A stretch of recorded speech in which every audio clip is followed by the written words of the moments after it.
اللہ کے آخری نبی حضور صلی اللہ تعالی علیہ وآلہ وسلم نے ارشاد فرمایا، قال رسول اللہ صلی اللہ تعالی علیہ وسلم،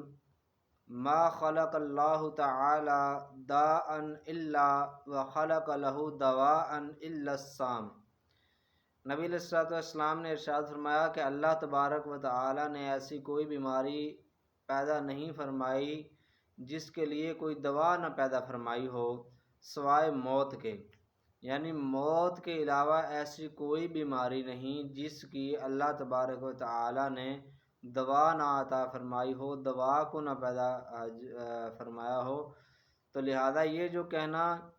کہ فلاں بیماری کا تو علاج نہیں، اس کا علاج ہے،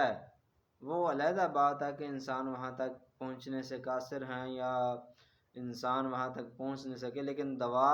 کیونکہ نبی علیہ الصلوۃ والسلام نے ارشاد فرمایا کہ ایسی کوئی بیماری نہیں جس کی دوا موجود نہ ہو، دوا نہ پیدا کی گئی ہو سوائے موت کے۔